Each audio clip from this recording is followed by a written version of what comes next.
Welcome to the inaugural episode of the Smash Jump podcast. We'll be releasing every 2 weeks on YouTube and wherever you get your podcasts. I'm Scott, Associate Editor at Smash Jump. Also joining me is Joseph, also an Associate Editor. Hello, nice to see everybody. We've got Dylan, contributor to Smash Jump. Happy to be here. And with us today is Adrian, the Managing Editor at Smash Jump. Hello everyone, and hope you enjoyed today's episode. You're going to want to stick around. And he'll be reviewing 007 First Light for us today. On this episode, in addition to the 007 First Light review, we'll be looking at the Summer Games Fest showcase from the last couple of weeks. And as always, if you want to hear more from us, you can go to smashjump.com to get news, reviews, and previews. Stay tuned for weekly episodes covering the PlayStation, Xbox, and Nintendo showcases before we return to our regular bi-weekly schedule. Okay, guys, let's get started. We're going to start at Summer Games Fest. It was a big one. It was Jeff Keighley and Lucy James's big night. And, they started off strong. They dropped Resident Evil Veronica, obviously based on the classic Code Veronica from 2000. It's the next remake in the Resident Evil series. Don't move. Claire Redfield. What did we think, guys, of Resident Evil Veronica? I personally just started getting into the series myself. I played kind of back and forth with a friend of mine. We switched off games. He's a die-hard Resident Evil fan, and so I'm a little bit new into the genre. I tried to play the Resident Evil 1 remake a few years back on Xbox 360, and it was a lot of fun. It just kind of dropped off. I think I probably used too many ink ribbons too early on, and so from that point, it's really hard to progress and continue. But I really enjoyed it, and so my friend finally got me back into the series, got me to give it another shot with all the remakes. I played Resident Evil 2 Remake, Resident Evil 3 Remake, watched him play Resident Evil 4. I've been through most of the series at this point, either watching or playing, and I've started to really fall in love with it. This trailer for Veronica, I guess as somebody who's kind of new to the series and not like a legacy fan, it doesn't excite me as much as something like a brand new entry did with Resident Evil 9 coming off of the newer games. But I know that people who have played the Resident Evil games in the past are very, very excited for this one. They want a remake of this story. And so just that hype from the community, not necessarily the trailer itself, but seeing how excited the community is, has a newer player like me also a little bit excited. So I think the hype is building in every part of the community. So just to ask you guys, so I'm a Resident Evil newbie. What is Code Veronica about? So, it's a little complicated. Resident Evil is really fascinating. I was trying to write something about it earlier in the year, and I think it was just too much for me at the time, because I wasn't as experienced as I am now. So Resident Evil starts, it gets picked up, Capcom releases it on the PS1. It's very popular. They move on to making a 2, and then they kind of want to expand into it more. They are initially going to make a Resident Evil 3. They want to do like an in-between title, like a 2.5.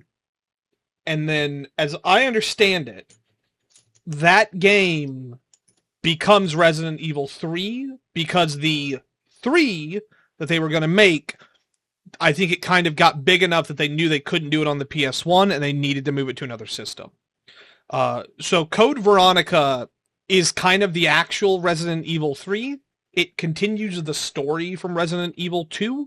It follows the broad strokes of Resident Evil is that the first game is about this SWAT unit who are called to check out this mansion on the outskirts of town where they've been doing experiments on stuff. Resident Evil 2 is in the city proper. And it is following a rookie cop, and it is following the sister of one of the main characters in Resident Evil 1. The Resident Evil 3 we got, Resident Evil 3 Nemesis, is following a original character from the first game, one of the playable characters in her sort of story. Veronica is seeing the other lead from the first game and one of the leads from the second game kind of take the center stage of the narrative. In a big way, Code Veronica is kind of it's both it is the end of like the first major saga of Resident Evil, and it's kind of the start of it, because a lot of the stuff that the franchise now is known for narratively starts there. That's where certain characters go from being one-off villains to becoming like major antagonists, where they start to write more of a comic book sort of narrative of like a good guy and a bad guy. That's kind of where we start to see guys like Chris Redfield go from being, you know, the sort of humble everyman into more of a almost Captain America level guy. That's where, you know, his arch nemesis is sort of codified in that game. See, yeah, that sounds good. That sounds interesting to me. I think it's also generally considered not great. It's kind of the first Resident Evil game people would say is like not amazing. The deeper you get into it, you'll see some people who say that about 3. You'll see people who will say that about the spin-off games that came after. But Code Veronica is generally considered to be kind of, for as important as it is, kind of a lesser entry. And as a result, people don't play it a whole lot. And it's not numbered, regardless of what it was supposed to be, so it gets skipped over. And I remember when they were talking about remaking Resident Evil 4, the very prominent opinion was, Resident Evil 4 is perfect. Like, why don't you remake Code Veronica, which is a game people didn't really play and kind of needs it? Which is where we are now. And there's a lot of interesting stuff happening with this announcement, because it's not Code Veronica, it's Veronica. So when you shorten it, it's Resident Evil V, which is 5, right? Yeah. So when Resident Evil has an actual Resident Evil 5 that is controversial for various reasons. It's controversial for gameplay decisions. It's controversial for how it depicts certain things. So the question is almost like, are they switching it? Are they kind of trying to make that game the new 5? And are they going to remake 5 and call it something else and kind of lower it a little bit? Are they going to maybe skip that part entirely? Resident Evil 5, it's not a hated game, but it is sort of in the middle ground of Resident Evils. Resident Evil 6 is hated. No one likes Resident Evil 6. I believe we got our answer on that already. I think because that question was being raised, somebody at Capcom or somebody on the Resident Evil team did say that the V is not representative of 5. It does seem like it has an unintended side effect, or it's done whatever or whatever. It just seems weird to go from Code Veronica to Veronica, because they didn't do that with any of the other remakes. They're all very straightforward. Well, I think it's about finally giving this really key game in the narrative the respect it deserves. So it's not a Code spin-off. It is now Resident Evil Veronica. And you know, thanks Dylan for the kind of big picture for the franchise. In terms of the game specifically, I'm mostly excited, one, for some of those insane monster designs to finally come to, because it's got some of the best. It's got big earthworms and Nosferatu looking guys and tadpoles. It's difficult to explain to someone who hasn't physically witnessed it. And then also, thank God, changing Steve if they can. If they can fix Steve, who in that original game is weird and annoying, and that's one of the things where it's like, you look at Resident Evil 2. What's the story of 2? Rookie cop, you know, femme fatale, sort of a biker chick second protagonist. You could write that today, put it in theaters, it would sell. That's timeless. There are aspects of Veronica that are not timeless, that feel of the era of them trying to exaggerate the characters and everything so much. But also, like, if you take that, do you want them to remove that? Because I almost think that, and I've seen people, there are some people who feel this way. I don't necessarily feel this way, but there is an argument that Resident Evil, because of its fidelity, has become so grounded that it has lost some of the absurd elements that did make it kind of fun. I don't necessarily agree with that, but I do think you look at a guy like Steve. When the game came out, you might know a guy like Steve. You might see him walking down the street. You might go to school with a guy like Steve. You might have met a guy like Steve. Steve doesn't exist anymore. So Steve has kind of become a novelty in a way, where now, instead of like, why did they put this dude who listens to Fred Durst into Resident Evil? This is stupid. Now it's become, I've never seen this before. This is awesome. Yeah, I can understand that, but like the Requiem, the last game, had a like 9 foot tall obese baby walking down the corridor. I'm yet to. I'm not comparing that to a guy who listens to Fred Durst. It's like equivalent. I mean, to be fair, they're both equally unreasonable. So I think one of them is like yeah, he's weird, but he's like a weird, unsettling antagonist, like a weird, goofy like monster, and the other one is like a dude that's like your partner. But that's kind of what makes Code Veronica so intriguing. Is like it is a game that doesn't really fit into the modern world quite so easily. They go into weird territory in that game's story.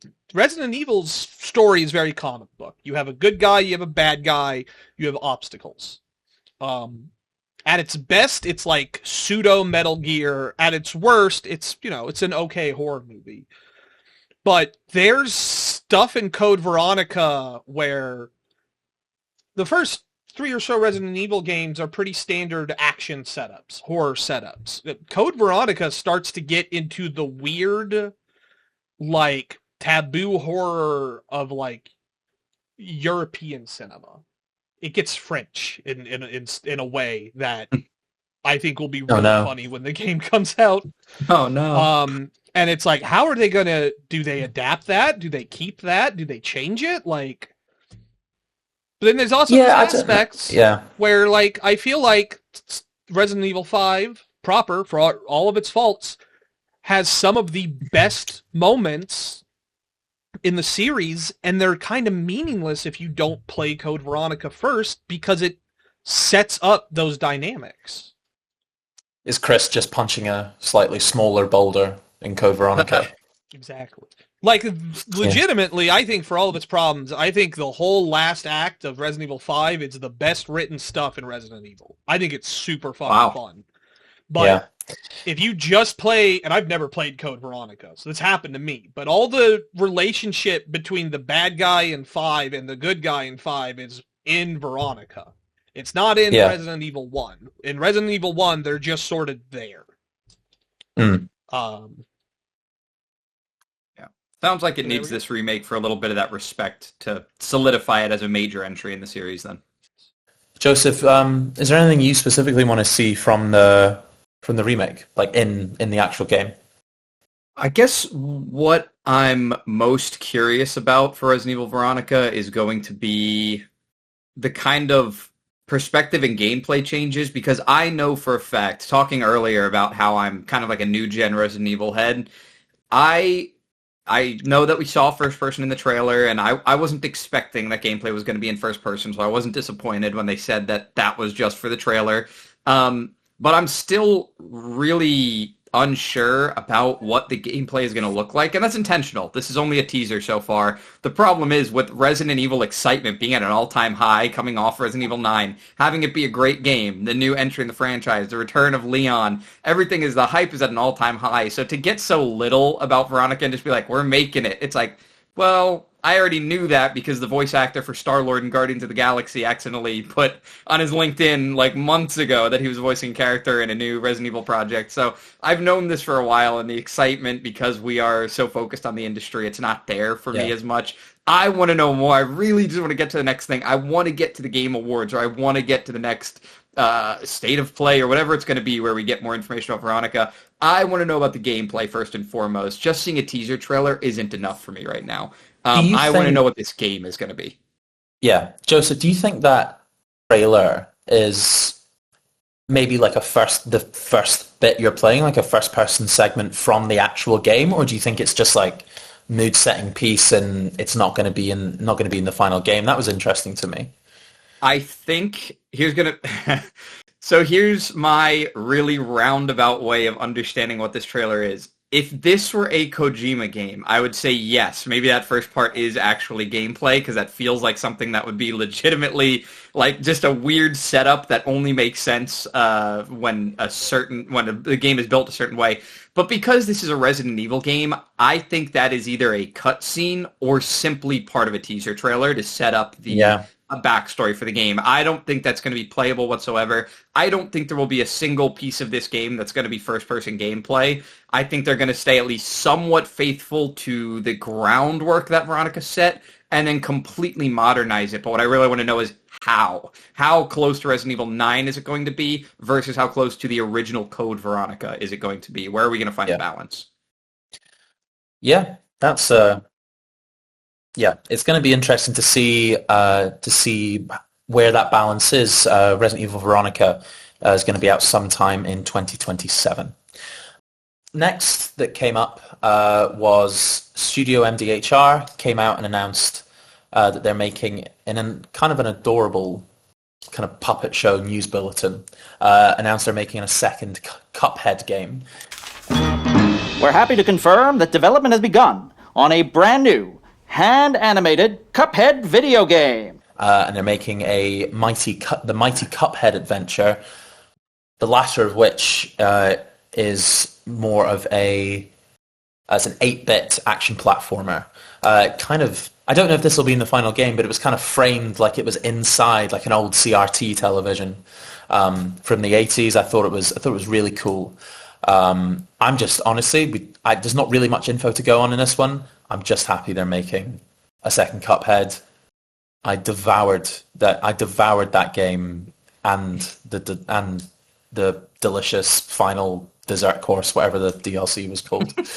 Yeah. Next was this is a big one for me and probably for you guys as well. Alien Isolation 2 from Creative Assembly had its world premiere trailer. It was announced in 2024 for the 10th anniversary of the original.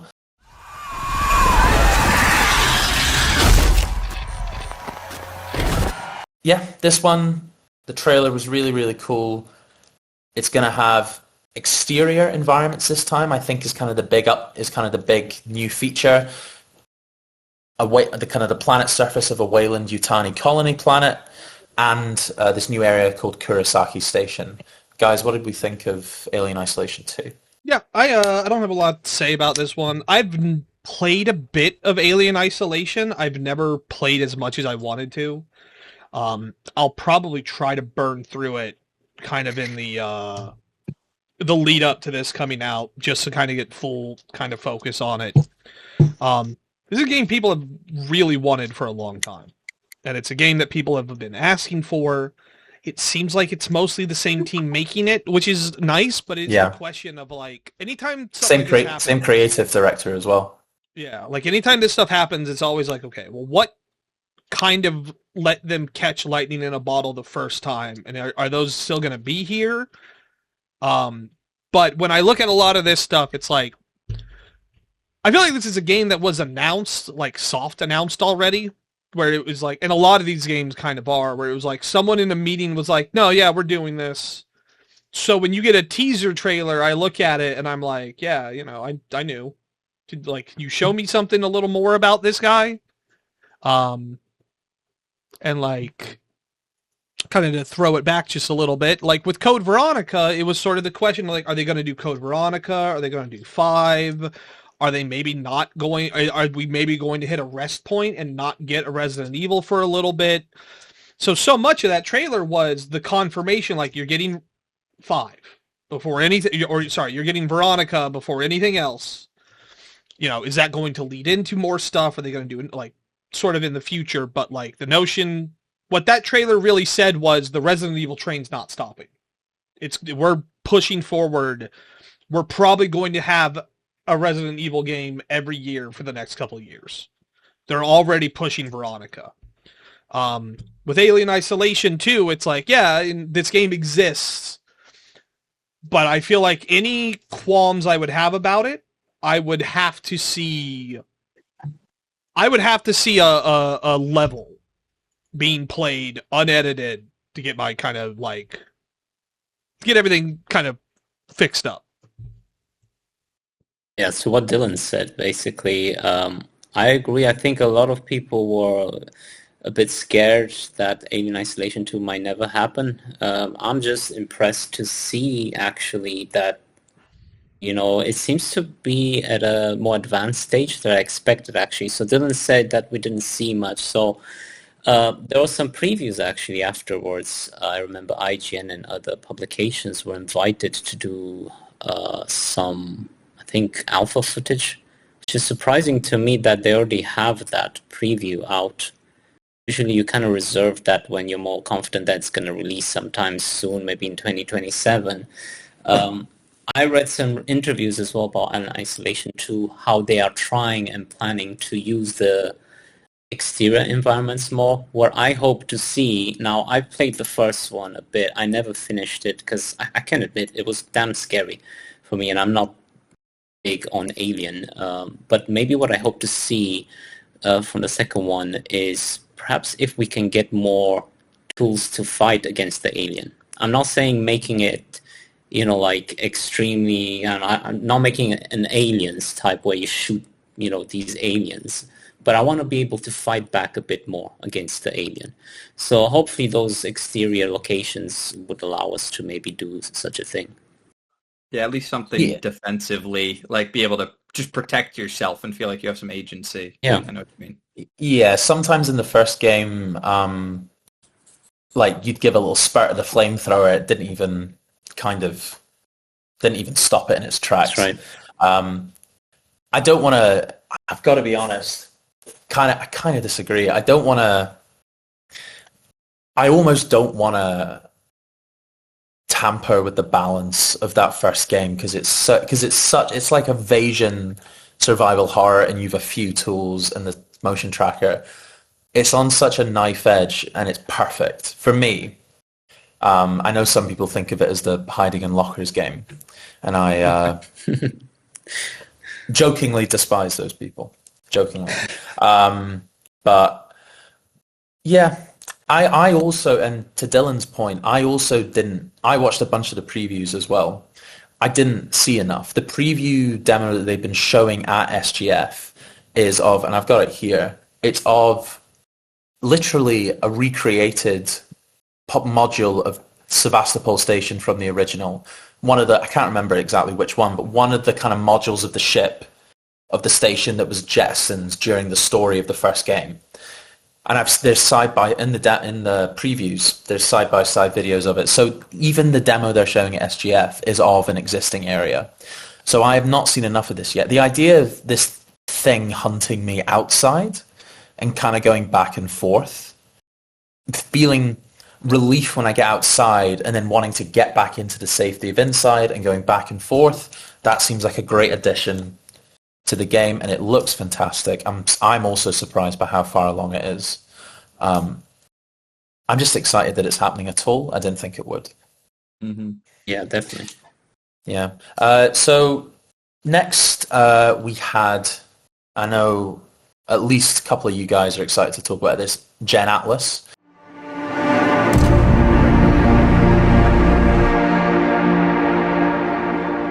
The newest game from new studio Gen Design, which is led by Fumito Ueda, obviously the creator of classics like Ico, Shadow of the Colossus, and The Last Guardian. It's a massive scale again of these. You're tiny, the robots are huge. Weirdly enough, there's some third-person shooting in this one as well. That I feel there's going to be a couple more traditional gameplay mechanics, which is interesting because I'm used to kind of just admiring pretty things and climbing them in these games, which I love. But it'll be interesting to see Fumito Ueda add a few more mechanics to this. What do you guys think? I could not. I think this is probably the game of the show for me personally. Game of the show. Yeah. Yeah. I mean, for me, this is a really, really big one. We already got the reveal for this half a year ago at the Game Awards. A little teaser trailer. Was that 2025 Game Awards or was that 2024? That might have been 2024, actually. Yeah, it had to be further back because when they announced it at the Game Awards, it was like it didn't have a name. Yeah, it was Project something. Yeah, it was. I remember being so excited when I saw it, and I've kind of just been sitting, but I've never forgotten about it completely. Like, it's always been sitting there. I've been waiting for it. Summer Games Fest, Gamescom, Game Awards. I've been waiting to see something, and now that it's finally shown again, we've got a name for it. It's still, with what we've seen so far, I would say we're not. It's not done. It's not ready completely. We haven't seen everything. This is going to be a long-term project game, and why not? I mean, you've waited this long since Last Guardian. That was an early PlayStation 4 game. At this point, I mean, it's like you said, Ueda-san, just big stuff. That's his thing. It's just big stuff. He likes big stuff, and it works. It's a vibe. It is his style. It's what we can recognize from him. The trailers are knocking it out of the park for me, and that's something we got to establish right now that everybody has to know about me. I'm a sucker for trailers. I'm going to get caught up in trailers and think games are good. They're going to come out and be bad. The First Descendant is a good example of this. It was just another generic Korean MMO, but with guns. But because of the trailer for The First Descendant, when it launched at Game Awards, I was so excited because of the song that they used and the visuals they were showing. None of that was in the game. The game was really simple, like a repetitive MMO. It was fun for a little bit. I'm a sucker for trailers. So far, this has got me gripped. Great choices in music. They're showing all the right things where they're showing just a little bit at a time. And it's enough to keep me like gripped in. I want to see the next thing. So it's sticking in my memory. There's not enough there yet. I want to see more. I don't know if third-person shooter is where I thought this was going. But I don't hate it for the style because it's pretty mech-centric and futuristic. Sci-fi, very, very sci-fi in a mechanical sense. So I could definitely see shooting elements feeling natural, even though it's not the usual style that we get from Ueda. So I'm excited for it overall. I don't think we're going to be disappointed completely. I don't know if it'll be what we expect, but I think it'll be fun no matter what. And I think it's going to bring some new stuff that we're not used to with his style. So some good experimentation and some good fun to come. Yeah. I mean, I think Joseph nailed it in one. To be honest, does anyone else have any thoughts on Gen Atlas? Yeah, pretty much the same thing. I'm always a little surprised when he pulls out a gun in that because it's such a weird thing for a Ueda title. I think his games have such like a haunting feel to them. Especially Shadows of the Colossus. That's a game that really feels as if you really feel like you're apocalyptic almost in a sense, not in a sense that society has fallen apart, but in a sense that like it's over. Like just all the good in the world is gone. The life, the ability to move forward has been lost. And the only other person in the industry who kind of makes games like that is Yoko Taro with Nier and stuff like that. And neither of them have produced anything in a very long time. I know Ueda has kind of come out and said like he gives every game his all because he doesn't know if it's going to be his last. I feel fairly certain the industry is just overtly hostile to kind of creatives like him in its current state. And I doubt we will get another Ueda title unless this one somehow magically is a huge seller. But I'm happy we're getting at least one more. I feel like The Last Guardian was not the note I wanted them to go out on. And it looks like a game that is super ambitious, again, in a way that a lot of the industry isn't anymore. And I'm very excited for that. I'm afraid, guys, I have to go on a small rant about Blood Message from 24 Entertainment and NetEase.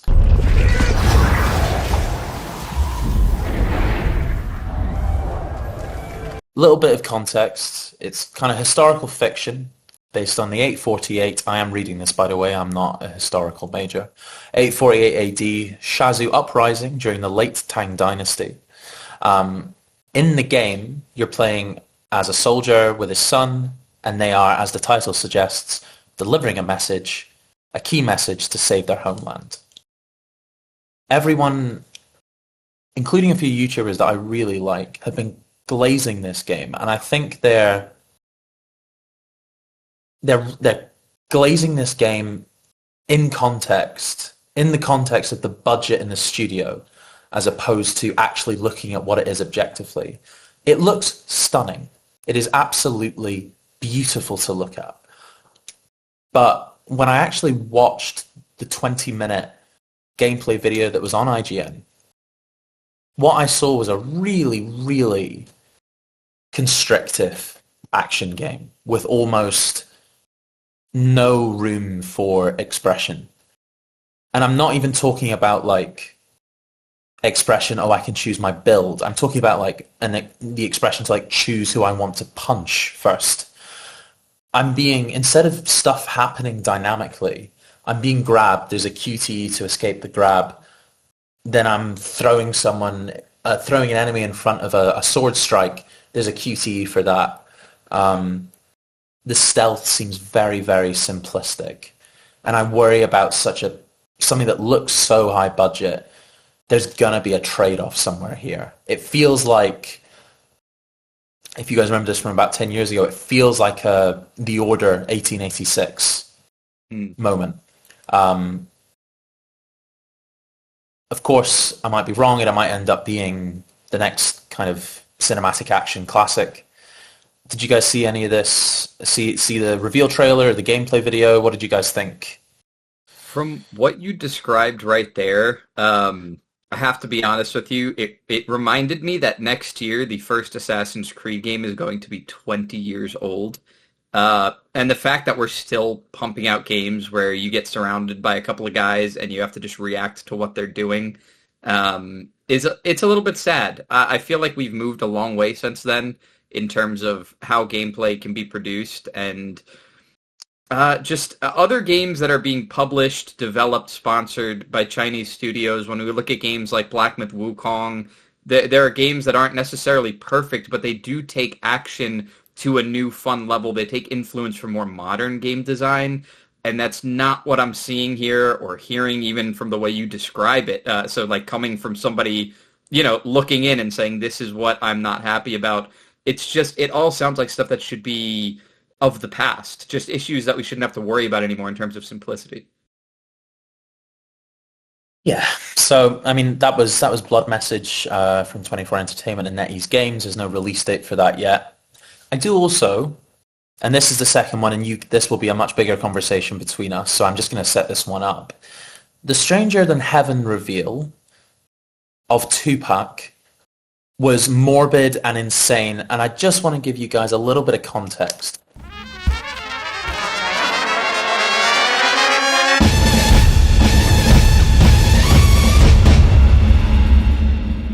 So when Snoop Dogg was on stage talking about that he got in touch with the Tupac estate, I really need to make that clear to our listeners that does not mean that Snoop Dogg got in touch with their family, with the late rapper Tupac's family. That means he got in touch with Warner Brothers music executive Tom Whalley, who was accused by the family of alleged embezzlement as part of a 2022 lawsuit. This is not the same as like the Onimusha Way of the Sword protagonist, his likeness being used as the main character. I am not okay with this, and it makes me not want to buy the game, even though the game looks incredible. I've never played an action open world game set over such a long period of time, over so many different places. Guys, please jump in. I'll be honest, I think it's... I have nothing against Snoop Dogg. The reveal that he's going to be in Stranger Than Heaven in Osaka's, was it 1930s? That already blew my mind, right? So now seeing Tupac included, I'm like, is Biggie next? Who, how are they going to get Look, I have Someone's- nothing against Ram, man. But it's, you know, at what point? Because Yakuza games Yep. are traditionally, right, they're very much about the Japanese society and so on. This is gonna be, I don't know, a bit different from me. Maybe I will actually. I was about to say Stranger Than Fiction, but you know, my laptop's laptop's been autocorrecting to that the whole time. Exactly. I watched that movie 5 years ago with my mum when I was sick, and it is the most boring movie in the world. Stranger Than Fiction 2005 with Will Ferrell and Emma Thompson. Do not watch it. Well, Stranger Than Heaven. Yeah, I hope it'll be more entertaining than the movie. But no, I'll still play it. I'm a sucker for like Japanese sort of like, I don't say slice of life because not slice of life, but you know, more like of that society type thing. Half a century of life. Honestly, yeah. Honestly, it still looks good to me. It still looks good to me. The game itself looks fantastic. It takes place, I've got the info in front of me, it takes place in 5 different cities in like Hiroshima, as you said, Adrian, Osaka, and Tokyo, across like from 1915, when the 2 main characters arrive, to 1965. So you're going to be playing in a story over 50 years. I've never actually heard of a story that plays out over that length of time in a video game. I think it was Mafia 2 actually that had it before. You're right about that. One, right? I'm a big Mafia nerd. I love those games. But yeah, that one took place before the war, a bit during the war, and after, I think in the 50s or 60s. Yeah, about 10 years probably. Yeah. That's about it. Stranger Than Heaven. Oh, you go ahead. Dylan. Yeah. For Stranger Than Heaven, there has been a bit of an update. IGN had an interview with the director for the game, who did specify that they got approval from the estate, but it sounded like they did go out of their way to get approval from the family as well. Like, they seem to recognize that they are 2 separate entities. They got in contact with them to get approval for it. There is obviously still a lot of different context there. The Onimusha actor, so Onimusha Way the Samurai has a facial scan of an actor who was very famous for playing Miyamoto Musashi in works. And he kind of became, in Japan, that's sort of the public face of Miyamoto Musashi, because he obviously lived at a time when there's no photography. We don't really know what he looked like, aside from like a caricature of himself he drew.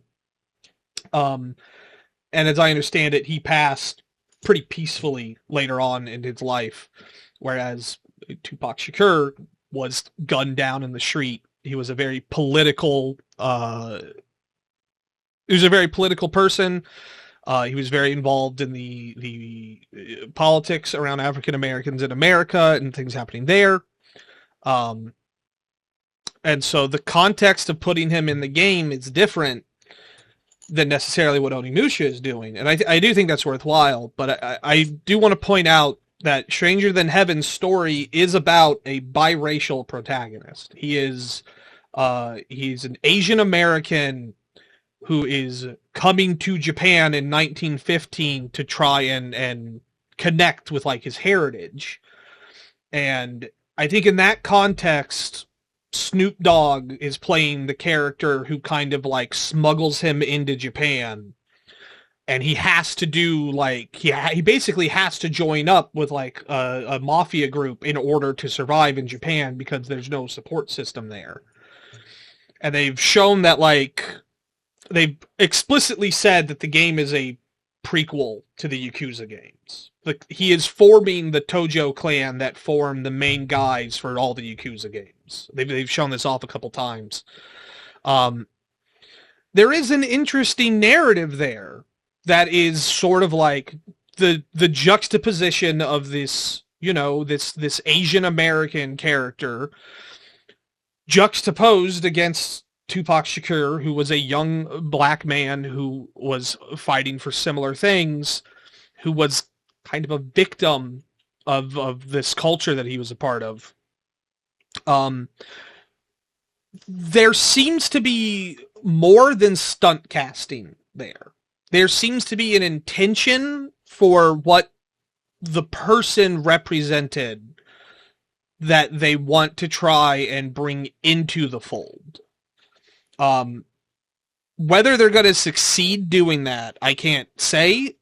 And the team behind Like a Dragon has had some recent controversies that are pretty bad. Yakuza 3 recently got a remake. The actor who plays the antagonist of Yakuza 3 has been, I think he was outright convicted of some gnarly violence against some women. And not only is he still in the game, they actually expanded his role and gave him like a side campaign to himself. And that left a very sour taste in a lot of people's mouths. Plus, I think people have been a little iffy on the recent Yakuza stuff. As much as people love Yakuza 7, Infinite Wealth and Pirate Yakuza both seemed to underperform, I think. People seem to okay on them, but not as much. And it does kind of seem like Stranger Than Heaven is a make or break moment. Like, is this studio going to be able to continue making these projects? Because this is a weird experimental one. The combat system in this game is so bizarre because you control the left and right limbs separately. And it's very weapon heavy and it's very, odd. And it's one of the most interesting games coming out this year, I think. But I guess that's kind of my takeaway from it all, is that it is there's a little more happening here behind the scenes than I think we knew a couple days ago. And there may be more intentionality here than I would have said there was when the trailer went up.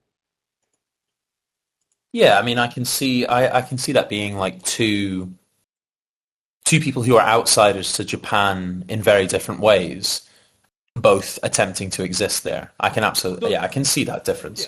Yeah. The way that our main character has kind of come to Asia to find his roots, and then discovers that prejudice is also here, and they are not accepting of him. Juxtaposing that with a young black man who had to deal with the prejudice in America, who fought against it, who was kind of a victim of it. That's interesting.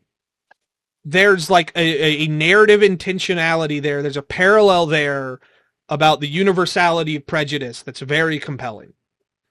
Whether they can pull that off, whether they can bring it home, I can't quite say. But it does sound like they went through the proper channels to get the approval from the people that they really should get the approval from, which we didn't know when they showed this off, because they specifically said the estate. So that's kind of my view of it yet. Yeah, I still maintain it's weird a music executive is in control of a rapper's estate, not his family. But yeah, we are going to quick fire through a few of these middle games that were kind of in the middle. If you guys want to jump in and give your comments, you can. We'll get to the big ones at the end. So we had Teenage Mutant Ninja Turtles, The Last Ronin showed up.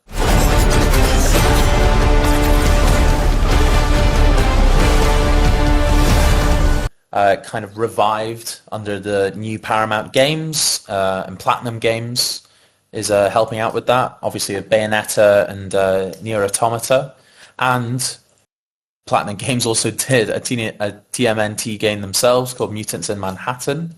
Yeah, that is my only not real good. takeaway. My only real takeaway from this is Platinum Games is a studio they were the only guys making my favorite games for like 10 years. And there was a period where they were making garbage. And I could see people who loved Bayonetta and Devil May Cry and Vanquish, and I could see them trying to choke down Star Fox Zero and trying to choke down The Legend of Korra and try to smile through it, and they could not do it for TMNT. So to see them kind of come back to that is like, I don't know. Yeah, I mean, having read the comic myself, I'm kind of incredibly excited for this. I can't lie. How about you, Adrian? Maybe they just want to show that they still have it. Maybe this is That's what true. Dylan said, like they know about their pasts or troubles and they just want to say, no, we actually have quality to pull something together now. I just want to say one quick thing that surprised everyone was probably The Wolf Among Us 2 that's actually real and it exists and it's going to come out in 2027. Ready to get to work?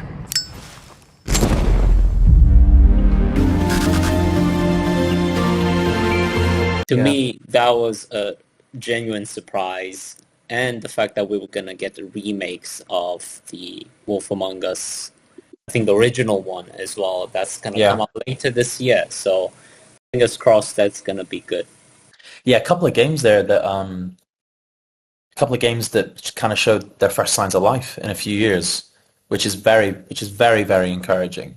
It's not the Telltale that we know, definitely not. No, it's new Telltale. They were bought out, they were rebought in 2018 and then fully started production again in 2023 under LCG Entertainment. I just hope that they're not gonna, follow the same, in a sense, business model as the last one, who went over. Yeah, that was untenable. That was untenable. That's what got them into. It needs to be problems. There needs to be deep intentionality behind each of their choices for the licenses. When people think about the big ones like Walking Dead, Batman, Wolf Among Us, it's like those took ages. Those are really intentional. The ones that they kind of shipped out of the door with no worries, Game of Thrones, Guardians of the Galaxy. Oh yeah. No one cares because they were just reskins of other games they had. No, I'm really excited for Wolf Among Us, and obviously Teenage Mutant Ninja Turtles as well. Wolf Among Us 2 is releasing sometime in 2027. Wolf Among Us Remastered, holiday 2026. Couple other ones that popped out to me. Crossfire from That's No Moon, from former Naughty Dog and Infinity Ward devs.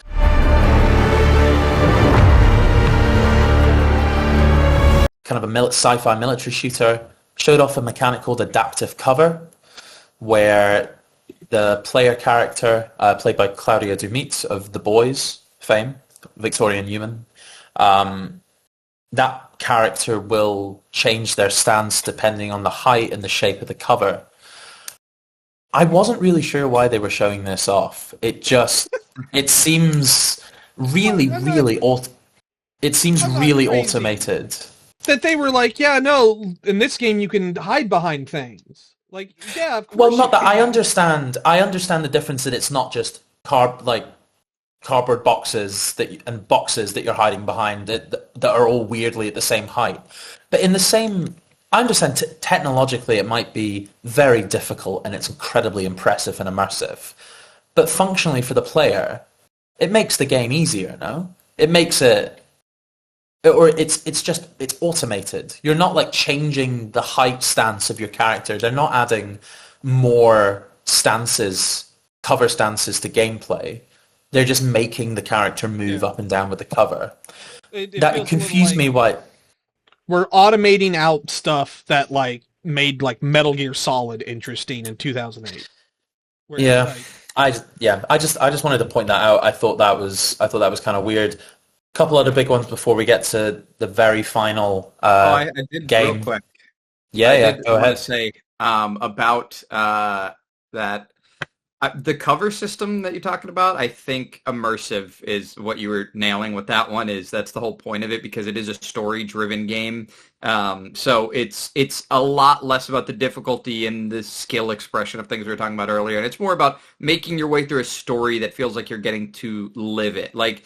There were some sections of Uncharted that were difficult, yes, but Uncharted's difficulty really only pissed me off. Like I was never like, man, this is really fun to die 7 times on this level and have to get through it. It was the most fun when I was blowing up tanks with RPGs in Uncharted 2 and just breezing through things, but having a good time because Nathan Drake was reacting to what was happening and being a badass. One thing that I want to commend about this game, despite the fact that I think there are some people who are going to be trepidatious about it, some people who may not ever like it and don't like the idea of it.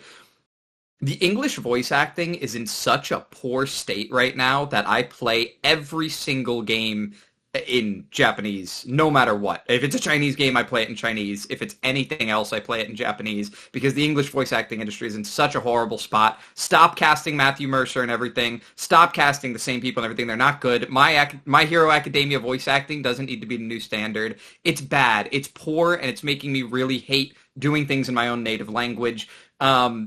This game has very fluid, natural-sounding voice acting, and are there going to be some maybe millennial writing quips that suck? Yes, but it doesn't seem like that's going to bog down the entirety of this game, because there was a lot of really natural exchanges in the trailer. They showed off what they know to be the peak of that acting and that dynamic that they were starting to build. So I have high hopes for it being a story-driven game that actually makes you immersed and enjoy the characters and enjoy the time that you're having, because you're gonna, just like The Last of Us, you're going to be caring more about the exchanges between the characters than you are about the combat, and you're only going to care about the combat because you know that on the other side of it you're going to learn something or hear something new from the characters. So if they could really nail down that story-driven element, I think that's all they're going to need. I don't think the difficulty of gameplay is going to be a really, really big part of it. You just need some fun systems, and then push me through by making me hopeful for what comes next in the story.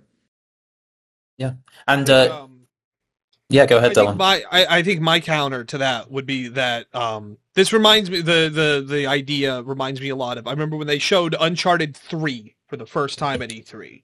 And they had a point where they were like, and you can see as you're walking through stuff, Nathan will kind of reach out and kind of touch stuff and kind of interact with the environment ambiently. And it doesn't really affect stuff, but it kind of adds whatever. But they showed that in a sequence of him running through a burning building, getting into a firefight. And everything they showed of this game just looked boring. Nothing interesting happened. I don't know what the hook of Crossfire is. I know what the hook of Uncharted is. I know what the hook of First Light is. I know what the hook of Mixtape is. I don't know what Crossfire is about. Is it about aliens? I don't know, because they didn't show any. About crawling. It is about crawling on the floor. That is the hook of that game. Legitimately, if it was like crawling through mud and muck in trenches, I'd be like, oh, that looks kind of cool. But they're not even doing that. I don't know what the game's about. Well, just to give it its due on that front, the kind of basic synopsis, the way it's been described by That's No Moon, is it's kind of 80% military stealth action and 20% balls to the wall sci-fi. And the basic synopsis is two enemy soldiers reluctantly work together to survive a bigger threat, which, in fairness, I think is just the words that appear in front of Michael Bay's eyes when he closes them. Crossfire, Michael Crossfire currently. Bay's man. That first Transformers movie is not too bad. No, it's not. 1666 Amsterdam released a prologue on Steam as a demo. It's from Patrice Désilets, the creator of the first Assassin's Creed. My time has come. I am ready. I don't know what you guys have thought about this. There was a little controversy around some AI art assets that were found in the prologue demo that caused a little bit of controversy among the people playing it. The studio behind 1666 have said, let me get this, I'm paraphrasing, but I'll get this here, that they were kind of preliminary placeholder assets that would have been filled in with real art by the final game. That's what everyone says. Yeah, that is when they get caught out. Yeah, that's what they say. Let's get them the benefit of the doubt when it comes out. I know as the time that we are recording this, there's gonna be a developer diary showing us more about the development process. I haven't seen it yet, but I think it's gonna be really interesting to look at. I think it looks promising, looks interesting. I'm glad we're doing more. I don't know, could we call this more like an Assassin's Creed type game? I gotta be honest, I didn't. No. I haven't played the prologue, so please someone correct me.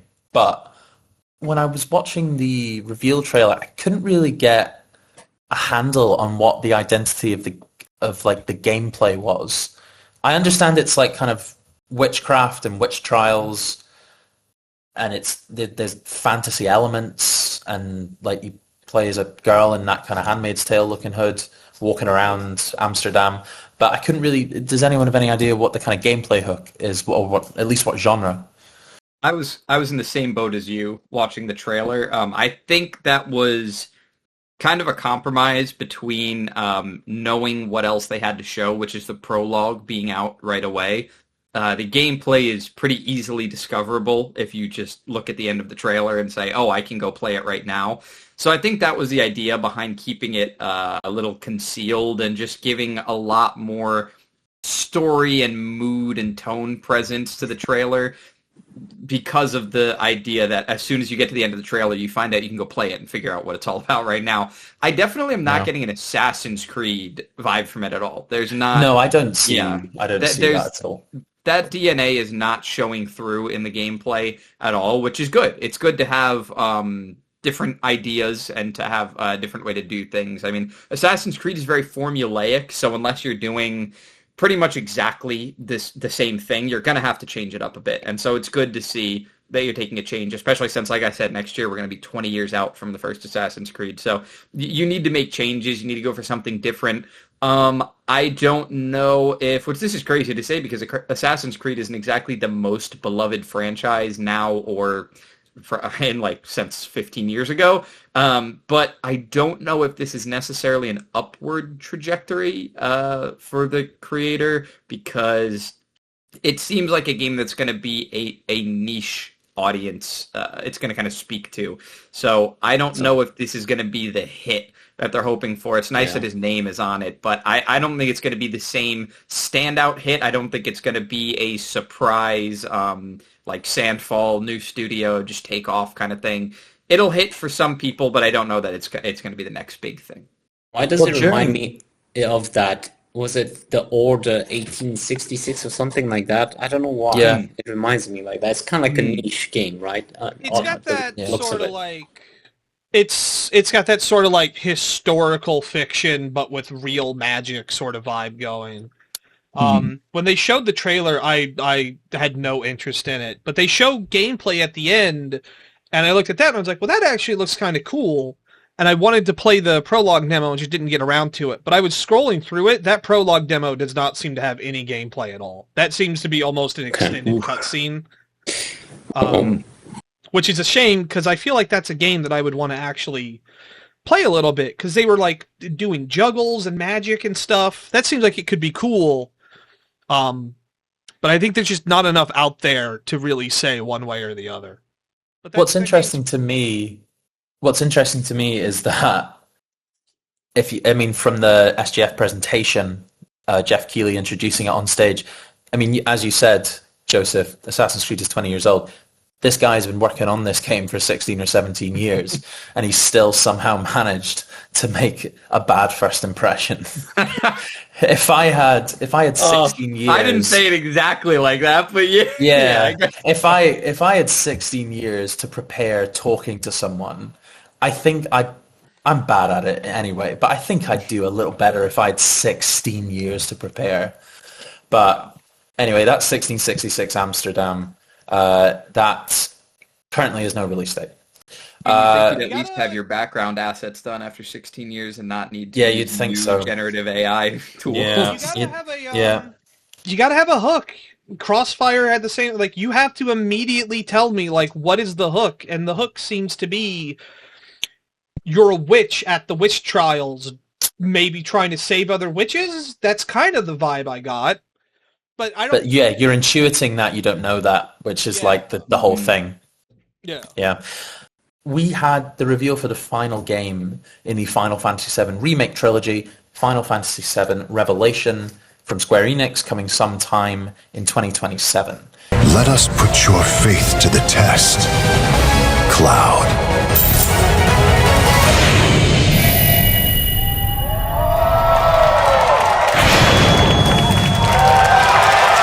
I could have done with just, weirdly enough, even though everyone complains about this, and this is a very, very good thing, it just looks like more Final Fantasy VII. I could have honestly just done with a title card announcement. I didn't need to know about all the much bigger open world. You go back to Midgar, forests, Wutai, there's new allies, like shooters and pilots. I have to say I do enjoy all the parachuting from anywhere in the world. Yeah. I think that looks cool from the Highwind, your airship in this game. I could have done with just the title card, personally. I haven't actually finished Rebirth. Rebirth is massive, so when they said this is bigger than Rebirth, sizably so, I, slightly shit my pants. It wasn't, it was not good. But yeah, it's gonna be a huge game. Very excited. Yeah, Adrian. Yeah, I was about to say I'm in the same situation, Scott. I finished, so yeah, I played Remake. I played the original Final Fantasy VII. I'm in Rebirth right now, and I swear somehow it's so difficult to progress because there's so much to do. So hearing that this final one, they're going all out and it's going to be even more, can I say bloated? Oh, okay, I'll say bloated because that's how sometimes Rebirth feels. Puts me a bit off. No doubt the story's going to be great. I mean, for those who knows how Final Fantasy VII, the original, ends, I'm happy they're keeping Unreal Engine 4 because of that, and most of the assets, because of that, we are able to actually get this final installment out quicker. So they put out 3 great games. Oh, well, great. The Remake and Rebirth are great games. And now this one that's going to come, I think was it in 2027, they said that? Mm-hmm. Yeah, I think they're 2027. Right. So they can put that out quite fast then because of that. I hope more game developers do that, especially now where like budgets are just like going crazy. Maybe reuse assets. Like I remember Gears of War. Okay, that was a different time, but they would reuse a lot of the assets, and they managed to put a trilogy out as well. So yeah. I mean, it looks great. Having more of that game is going to be great, and I thought it was also just I thought it was a good way to end the show as well. If you want that one more thing. Mm-hmm. That I think we're going to talk about Xbox did not have. I think Final Fantasy VII is a good way to finish. Okay, guys. Next up, we're going to talk to Adrian about 007 First Light. We'll see you after the break.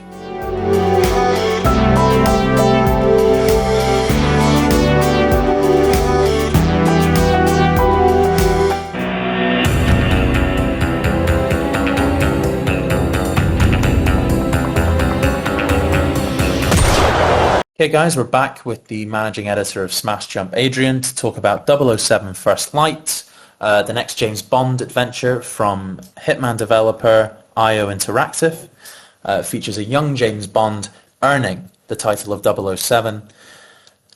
Combines Uncharted action with Hitman social stealth, and Adrian gave it an 8 out of 10 on the Smash Jump website. Adrian, what did you think of 007 First Light? Top level thoughts? I really liked it. So as a game, it's quite well paced. It's around 20 hours, which I appreciated because we are so used to having, huge games right now in terms of length. I think you described it well. Well, I described it as well as Uncharted meets Hitman. It is more Uncharted than it is Hitman, I would say, because the sort of social stealth elements and the stealth elements in it are not as don't run through them as much as maybe some Hitman players would like. So, for example, you cannot hide bodies. The disguise system is very bare bones to the point that a disguise is anything that, James Bond carries a normal tray and goes through security, which I thought was funny because, why not? On the action side, it is Uncharted, and I think it kind of rivals it in the best possible way. So the action set pieces are amazing. You basically travel the world. You go to Slovakia, you go to Antarctica, you go to what else could I say? Like Africa as well. It takes you everywhere. I would say the first half of the game to me felt more engaging than the final bit. The latter half of it, simply because you felt as Bond was developing into this agent more. You went to Slovakia, you had to do sort of like some, I won't say training, but you had to do like some hunting for a rogue double agent. It sets up the plot and sort of the story very well, I would say. I think Dylan here also played it. I was a bit more disappointed by the ending of the game because I didn't feel like a build-up maybe kind of fizzled out towards the end as you find out who the villains were. The villains, to me, they didn't feel as interesting, unfortunately. Not as memorable as you'd want a Bond, villain to be. I think overall, I would say this is a recommended buy for me, especially if you like action games. This is basically very much, I would say, on rails. You don't get much replayability from it, but the experience that you get is absolutely great. I didn't like some bits of it, especially the cover system. Felt a bit clunky for me, so whenever I wanted to go into a cover or run through a cover, it felt like Bong was kind of like just jogging along until he reached the cover, and that was kind of annoying. Some of the traversal, basically the movement of Bond, was also kind of like sluggish, and you kind of don't want that when you're trying to move fast through a level, but understand why they would make that to some extent, because they didn't want you to breeze through some of these levels either. You also drive cars as well. That's another thing that I kind of had a problem with, because a lot of the vehicle sections felt very floaty in terms of controls. So I wish they did more on that. What else didn't I like? Yeah, I thought the villains were kind of not memorable. I think Dylan, you disagreed on that point. I don't know if I've not finished the game. I've played a chunk of it. I am through the first act's kind of big thing. Where I am in the story right now is in one of the, not the club, past the club, but at a charity event sort of thing. I've met Lenny Kravitz, so I'm past that point. I've played through, I've seen every aspect of the game's gameplay, enough to kind of form an opinion on it, I think. Yeah. When you're in combat, so a little bit of preamble. I'm a big fan of a game journalist called Jeff Gersman. He was a co-founder of Giant Bomb. He went independent a couple years ago, and he had a podcast earlier this year where there was a question that came up, which was, what's the best shooter of the generation? And the kind of big takeaway was there really hasn't been a game that feels like it's pushed shooters forward. I feel like we've had 3 or 4 of those since that podcast came out. Marathon is great. I think Pragmata has been amazing. But First Light is such a big evolution in third-person shooters that I think going forward, if a game does not have the systems First Light has, it's just going to feel half-baked. You are in a firefight. You have a 1-bullet slowdown, so you can go into bullet time for 1 shot. You can throw an empty gun at a dude to stun him. Then you can, like, grab him and take his gun and, like, a melee fight. You have a grapple system that you can just grab dudes and throw them into things, and you can do it forever. I have thrown people into the same wall for minutes before. It's so fun. It's so stupid. There's something humiliating about grabbing the same person and throwing them into the same wall for more than a minute. It's great. It's hard to really go down here about how much fun it is, but it's so dynamic. It is Hotline Miami-esque. It's so fun. And the game has like an Arkham style challenge map stuff you can do to kind of let you get that dopamine hit from doing those without necessarily having to do the rest of the James Bond stuff, where there are Hitman style sequences where you're kind of like intermingling with people and eavesdropping on them. And then there's big Uncharted set piece things where you're chasing down a plane in a truck and trying to get into it and stuff like that. And I really like two of those systems. And I think the Hitman style stuff doesn't quite work because it is kind of a neutered Hitman system. A lot of it is you encountering to get through this room, you need to get this guard out of the way. And you have a gadget that you use, and he gets sick, and he leaves, and you walk past it. And it's a little undercooked on that aspect of it. I think I would have liked that system more if they did a better job of selling James Bond. Where I am in the game, I don't feel like James Bond, and it's an early James Bond, but like when I think of James Bond, there's like 2 or 3 different permutations of the character. There's the Daniel Craig James Bond, who is incredibly dry, deeply sarcastic, never experiencing joy. And then there's the Sean Connery James Bond, who's kind of like always kind of has a bit of a sly smile on his face, always feels like he's kind of a step ahead. And then there's, the Brosnan Bond, blah, blah, blah. But all of them are in a tuxedo, whenever I'm imagining it. They're obviously not in a tuxedo the whole time.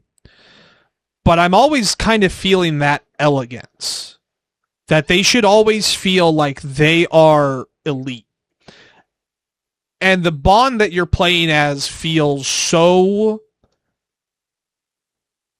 Uncharted-esque that he feels more like an Indiana Jones, he feels more like a Nathan Drake.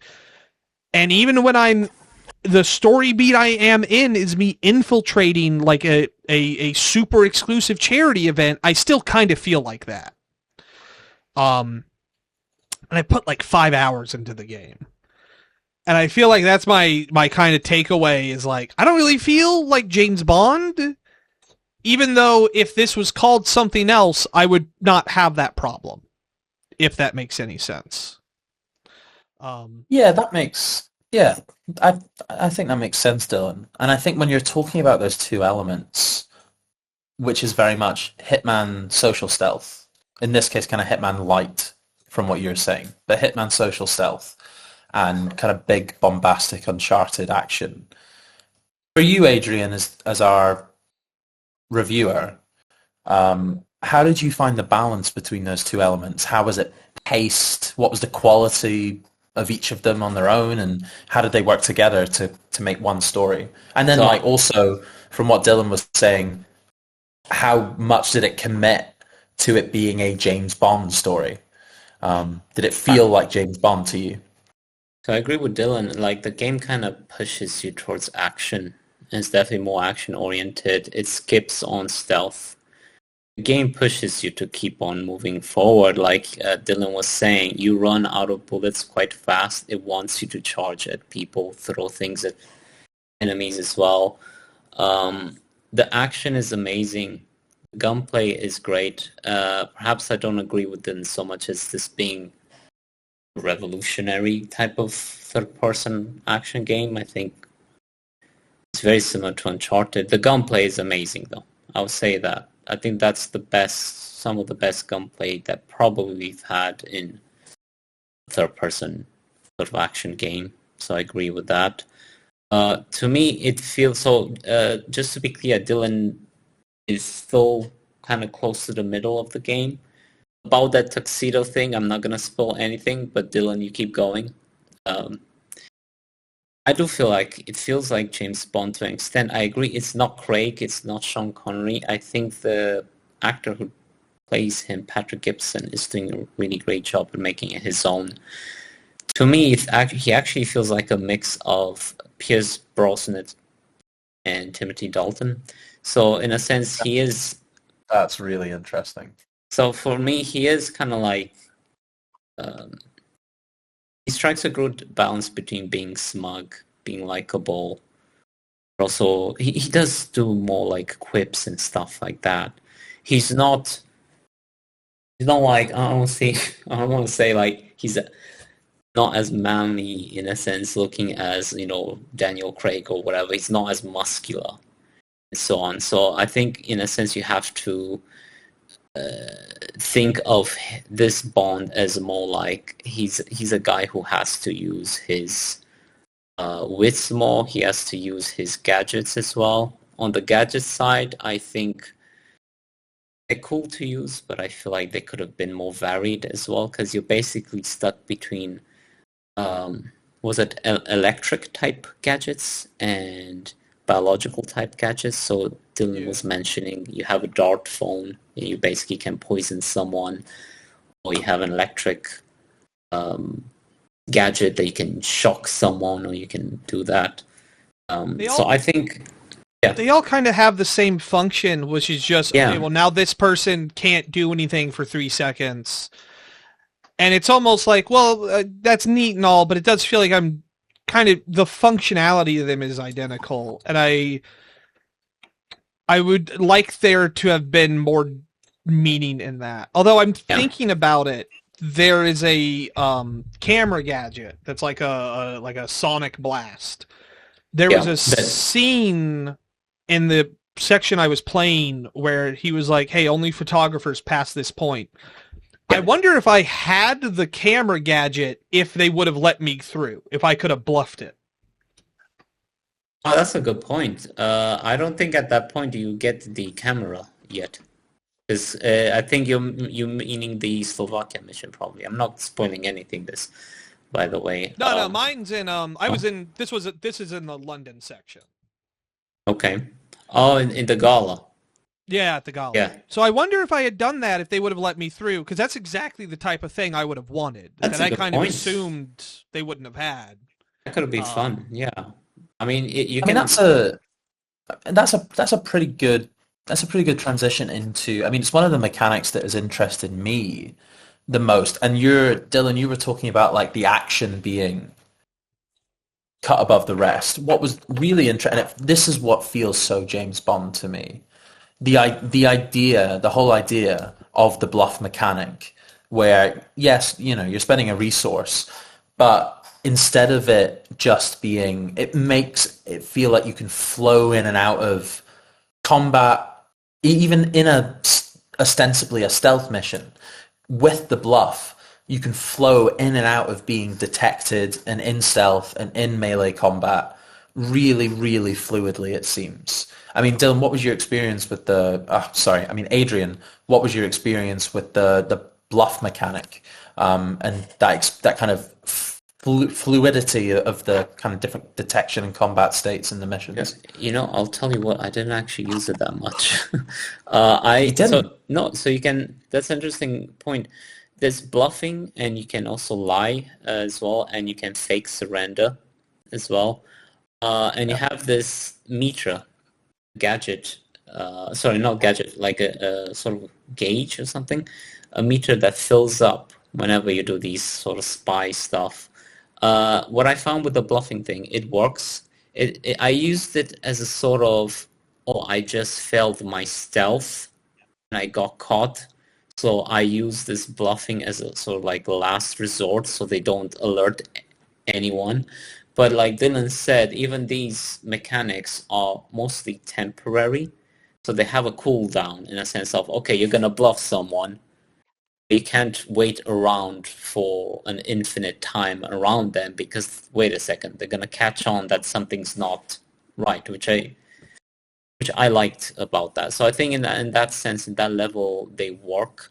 Maybe Dylan would have used it differently. I used it as a sort of like last-ditch attempt of literally just evading. Yeah. No, that's how I used it. That's how I used it too. It's really a get out of jail free card, and I would have liked it more if you could have intentionally used that because it's a resource that you get back through combat. I would have thought it would have been interesting if you could have used the bluff mechanic to open up pathways you normally wouldn't have had. Yep. Maybe that is in the game somewhere, but as is, it's, a dude saw me sneaking, I can bluff and he won't alert other dudes. So I can tell I used that bluff mechanic to actually get through the Slovakia mission at the very beginning. So they showed this in the trailer as well. You can basically lie to someone to kind of go through. So I used that successfully there, but I didn't actually find myself using it that much. Maybe because I just like, if, like Dylan was saying, if you get caught, you can basically, do CQC as many times as you want. It's very like powerful to literally like melee combat someone, and everyone who comes to you, to the point that it becomes like a big brawl. So I have no problems with doing that. Maybe I would have, like Dylan was saying, maybe I would have wanted more flexibility with how you can use that. Maybe more complexity related to that. I think that would have been cool. It is one system in a game that is so many other systems that I do understand why the individual systems aren't especially deep, because you're supposed to use them in conjunction with these others. And I guess it's kind of a testament to the game that you can't really use the bluff to do all this stuff too much, but I do feel like I wouldn't have used it too much because I like getting into fights in the game. I would rather just get into a normal fight. Yeah. It is a steak too juicy, lobster too buttery situation where you're not using a certain mechanic because some of the rest of them are so good. I mean, just to bring this to a close, Adrian. I mean, would you said this was a recommend buy. You obviously gave it an 8 out of 10, which is great. How would you bring this to a close? How would you sell this to the people that you think are going to enjoy this game? Well, I think if you like Uncharted, it's a must-buy. If you like Hitman, I'll say it's a recommended buy, but don't expect it to be Hitman. This is not Hitman, which I think a lot of people actually didn't want another Hitman, which I think that's fair. Expect a lot of action set pieces, 20 hours. Pacing is great. First half is the best half of a third-person action adventure game that I've experienced. This is one of the games that I've had the most fun in recent times. Once you're in it, like once you're playing it, time just flies. You don't think of the shortcomings, honestly. It's only after you stop and you're like, oh, wait a second, has these challenges, has these limitations. But once you're in that, it's tough to beat. I would say, if you like Uncharted, if you like James Bond especially, do it. There's a lot of like throwbacks. One of my favorite throwbacks is, I think people have seen this already in the trailer. We see some Casino Royale stuff happening, especially a nice car from that movie reappearing, which was a surprise to me. I think, Dylan. This isn't like a criticism or anything, but it is funny that I kept noticing it because it's James Bond, so it's a lot of luxury products, but now they're referencing stuff from like the 2000s. So in the tutorial, they're like, it's an Aston Martin from 2006. It's like, oh, this is a vintage model. It's like, it's from 2000. Oh no. There's a. You're in like I a do room not with need a to dude start. Yeah. Who I do not you're need to like start being called a vintage model. Yeah, no, you have. And speaking of which, you have a lot of like product placement. So, I mean, I think that's to be, if you're going to put this in people had that issue with like the Heineken ads for Skyfall, but like, I think if you're going to, if product placement is going to be in any movie, it's going to be James Bond. The guy is walking around. Land Rovers a lot. Yeah, Land Rovers, it just feels weird. It feels like them forcing in a BMW into GoldenEye. It's like, it just doesn't really work. So, but Adrian, just also wanted to say, like, I still recommend this, even if you're not a James Bond fan. I'm not really a James Bond fan, but just the fact that this game is so well made, you can see the passion behind it. I also want to say it runs great. I reviewed it on the base PS5. I had initial reservations of how this game would run after seeing the first gameplay trailer. And boy, was I wrong, because this game runs great. It's locked 60 FPS. I didn't encounter any glitches while playing it. I was actually really pleasantly surprised. So performance-wise, it is there. It's just an overall very tight, tough-to-beat package. I recommend it to anyone, even if you're not a James Bond fan, especially if you see it on sale eventually. So I just, the fact that it's not a 9 or a 10, I don't think it diminishes much. I think it's exciting to see where they're going to take it further. Not going to talk about the ending, but it sets up some interesting questions for the future. And based on the recent success, how much it's sold, I think we're going to see a sequel. So I think, hopefully, in the future, Amazon doesn't ruin what has been built here, but I see a lot of promise. So, well, I think that's a great place to end it. And Adrian, thank you so much for, first of all, reviewing 007 First Light and also joining us for the inaugural episode of the Smash Jump podcast. Adrian, Joseph, Dylan, it's been a pleasure. I'm very excited to see you next week. Guys, thanks so much for joining. Thank you very much. Thank you. Great time. See you next time. Okay. See you next.